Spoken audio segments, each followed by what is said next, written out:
드립니다. 아멘.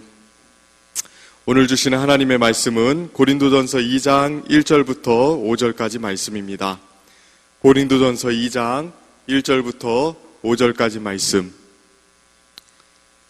신약성경 264페이지 정도에 있습니다. 고린도전서 2장 1절부터 5절까지 말씀을 우리 한 목소리로 같이 읽도록 하겠습니다. 함께 읽겠습니다.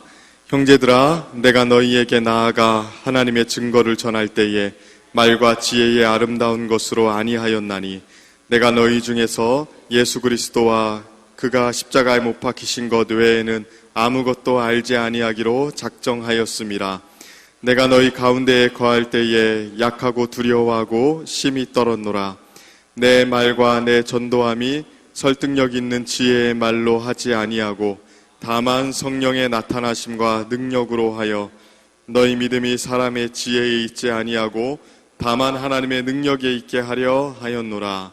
아멘. 광고 말씀 잠깐 드립니다. 새벽에 들어오실 때에 로비에 있는 명부에다가 우리 서명을 꼭 해주시기를 바랍니다. 또한 체온 측정을 꼭 해주시고 들어와 주시기를 바랍니다. 오늘 본문을 가지고 어리석음을 따라 살아가다 라는 제목으로 말씀 함께 나누기를 원합니다. 오늘 본문은 앞에서 사도 바울이 했던 이야기를 실제적으로 적용하는 내용입니다. 앞에서 바울은 분파주의 속에서 자신의 능력과 지혜를 자랑하는 고린도 교회를 향해서 하나님의 능력이 약함 속에 있음을 설파했습니다. 이제 그 내용을 실제로 사도 바울이 우리 삶 속에 적용하기를 원하는데요. 특별히 자신의 본을 제시하면서 자신을 본으로 제시하면서 적용을 합니다. 그러니까 약함 속에 하나님의 능력이 드러나는 것을 아는 자들이라면 어떻게 살아가야 되는지를 특별히 자신을 본으로 삼아서 자기가 어떻게 했는지를 들어서 이야기를 하고 있다는 것입니다. 그래서 오늘 본문을 보면 내가라는 말이 참 많이 나오거든요. 1절을 보면 형제들아 내가 너희에게 나아가, 2절도요 내가 너희 중에서, 3절도 내가 너희 가운데 거할 때에, 4절도 내 말과 내 전도함이, 계속해서 내가를 강조합니다. 왜 그렇습니까? 약함 속에 강함을 드러내시는 그 하나님을 아는 사람이 어떻게 살아야 되는지를 자신을 본을 삼아서 이야기하고 있기 때문에 그렇습니다. 그렇다면 지금 사도 바울은 어떤 모습을 보여주고 있나요? 먼저 그가 전한 내용이 무엇인지를 알려주고 있습니다. 무엇을 추구하고 무엇을 전했는지요. 2절을 보면 이렇게 이야기합니다. 내가 너희 중에서 예수 그리스도와 그가 십자가에 못 박히신 것 외에는 아무것도 알지 아니하기로 작정하였음이라. 자, 바울이 알고자 했고 전하고자 했던 내용이 무엇이었습니까? 그의 메시지의 중심은 언제나 예수 그리스도였습니다.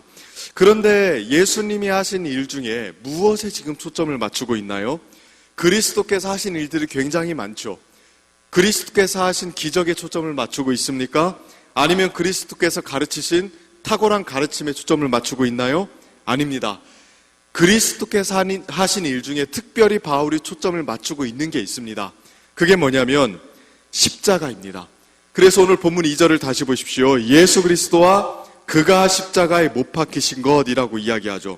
그러니까 이 말은 예수님에 대해서도 말하고 십자가에 못 박히신 것도 말했다라는 게 아니라 예수님에 대한 것 중에서 특별히 십자가에 못 박히신 것을 더욱더 알기를 추구했고 전했다라는 뜻입니다. 희한하지 않습니까? 예수님께서 죽은 자 살리신 이야기를 하면 사람들이 더 좋아했을 것입니다. 예수님께서 베풀어 주신 탁월한 가르침을 해설하면서 잘 이야기해 줬더라면 지혜를 추구했던 고린도 교회 사람들 더욱더 좋아했을 것입니다. 그런데 바울은 모든 사람이 우습게 생각하는 바로 그 이야기, 모든 사람들이 어리석다고 이야기하는 바로 그 십자가 이야기를 중점적으로 전했던 것이죠. 왜 그렇습니까? 이유는 간단합니다. 1장 18절을 보시면 이렇게 이야기합니다.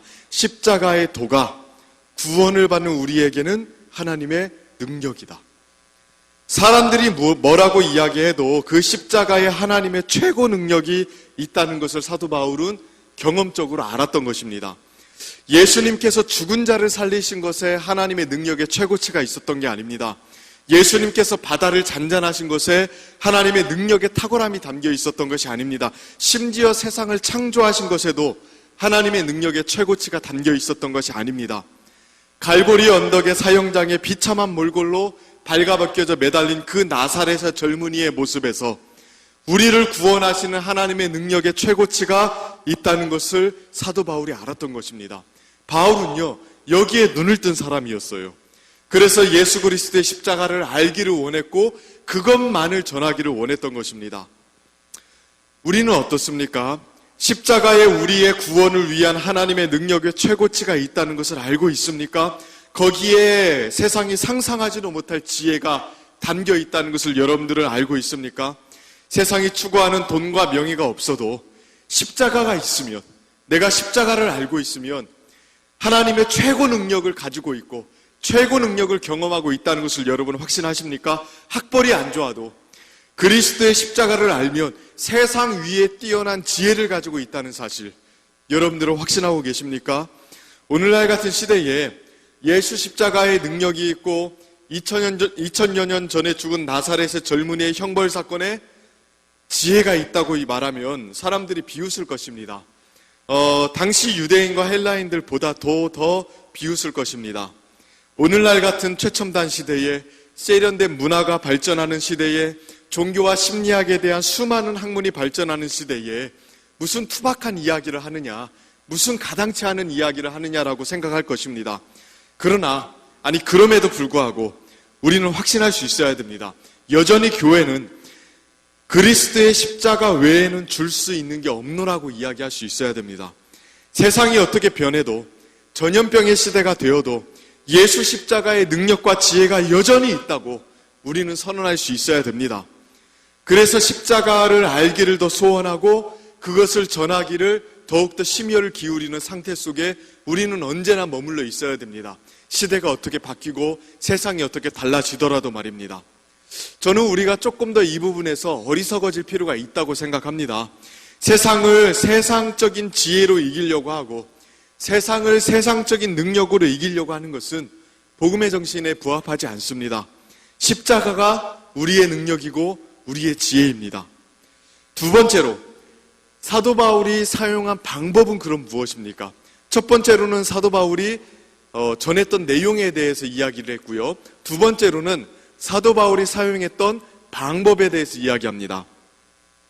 사도 바울은 그 십자가를 어떠한 방식으로 전했습니까? 자, 내용은 하나님의 연약함을 담은 그 십자가 사건을 이야기하면서 그것을 전하는 방식은 인간적인 능력과 방법으로 한다면 뭔가 모순이겠죠. 자, 1절을 보면 사도 바울이 이렇게 이야기합니다. 형제들아, 내가 너희에게 나아가 하나님의 증거를 전할 때에 말과 지혜의 아름다운 것으로 아니하였나니. 4절에서도요, 동일한 이야기를 하는데요, 이렇게 이야기합니다. 내 말과 내 전도함이 설득력 있는 지혜의 말로 하지 아니하고 다만 성령의 나타나심과 능력으로 하여. 자, 이 십자가의 진리를 어떻게 전했다고 이야기하나요? 말과 지혜의 아름다운 것으로 하지 않았다고 이야기합니다. 설득력 있는 지혜로 하지 않았다고 이야기합니다. 그러니까 이 말은 사도 바울이 설교를 할 때 설득의 기술을 사용하지 않았다거나 수사적인 말들을 사용하지 않았다는 것이 아닙니다. 다만 말의 지혜와 설득력으로 그들의 귀를, 마음을 훔치려고 하지 않았다는 것입니다. 그럴싸한 말로 지혜를 추구하는 사람들에게 십자가가 받아들여질 만한 것으로 꾸미지 않았다는 것입니다. 정말로 단순하게 십자가의 도를 선포했던 것입니다. 십자가의 도만 투명하게 드러나는 방식으로 단순하게 가르치고 전했던 것입니다. 물론 그 당시 사람들은 이러한 바울의 가르침의 방식을 좋아하지 않았을 것입니다. 당시 현란한 말들로 가르쳤던 철학자들의 가르침에 익숙해졌던 고린도 사람들은 바울의 설교를 들으면서 투박하다고 이야기했을 것입니다. 저가 글은 잘 쓰는데 말에는 조금 능하지 못하다라고 이야기했을 것입니다. 그럼에도 불구하고 바울이 이렇게 사람의 지혜, 사람의 수사학, 말의 현란함에 의존하지 않았던 이유가 무엇입니까? 5절을 보면 이렇게 이야기를 해요. 너희 믿음이 사람의 지혜에 있지 아니하고 다만 하나님의 능력에 있게 하려 하였노라. 우리의 믿음이요, 사람의 지혜에 있지 않고 하나님의 능력에 있게 하기 위해서 사람의 지혜와 사람의 능력을 의존하지 않았다라고 이야기합니다. 사람의 지혜를 발휘해서 얼마든지 사람의 마음을 조작할 수 있습니다. 그럴싸한 말로 사람들의 마음을 훔쳐서 하나님의 능력과 상관없이 사람들을 움직일 수 있습니다. 바울은요, 이 사실을 설교자로서 너무나도 잘 알았을 거예요.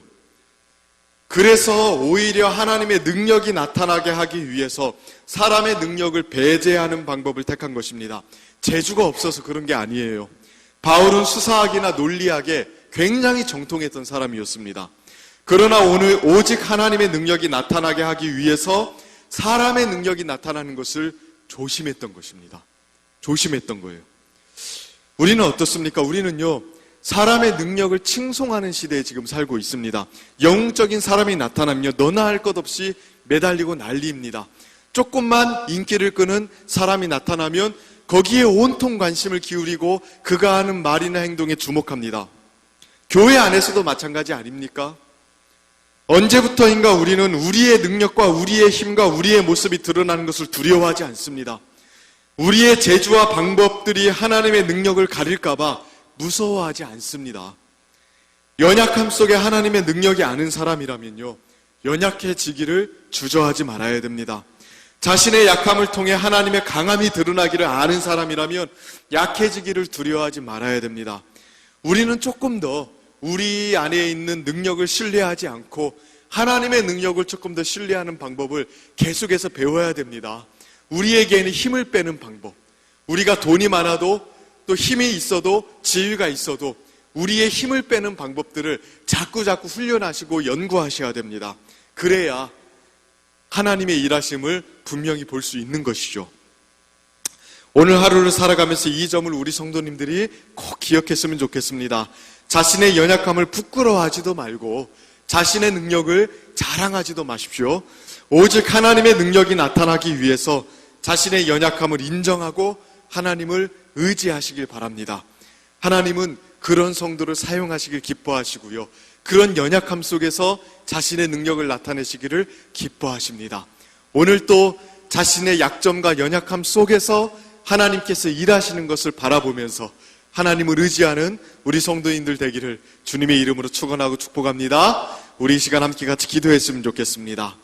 우리 이 시간 기도할 때 말씀 붙잡고 함께 같이 기도하실 텐데요, 오직 십자가의 능력에 하나님의 능력이 있고 우리의 연약함을 통해서 하나님께서 역사하신다는 사실을 우리가 오늘 말씀을 통해서 배웠는데요, 하나님, 우리의 연약함을 통해서 하나님 역사하여 주시고 또 오직 십자가의 능력이 있음을 붙들고 살아가게 하여 주옵소서.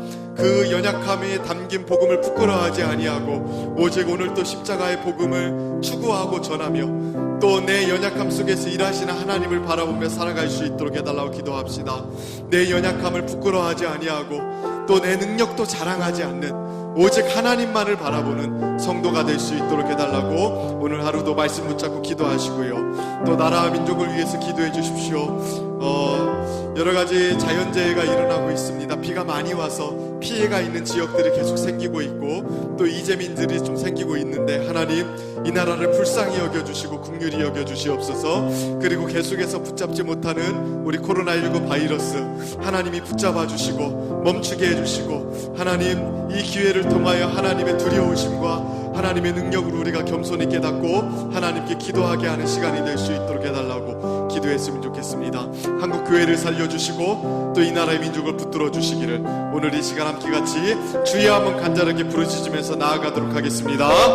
주여, 살아계신 하나님 아버지, 오늘도 주님 말씀 붙잡고 기도합니다. 하나님, 우리의 연약함을 통해서 일하시는 주님, 오직 십자가의 도에 하나님의 능력의 최고치를 담겨 있는 사실을 우리가 알고 있사오니 하나님 아버지, 그 십자가의 도를 추구하고 그 십자가의 능력을 확신하며 나아가는 우리 성도를 되게 하시고 우리 교회 되게 하여 주시옵소서. 하나님, 우리의 연약함과 나약함 속에서도 자신의 능력을 드러내시는 줄로 믿사오니 하나님, 우리는 우리의 능력이 드러난 것을 두려워 두려워하게 하시고 오직 하나님의 능력이 나타나는 것을 추구하며 나아갈 수 있도록 하나님 도와주시고 이끌어 주시옵소서.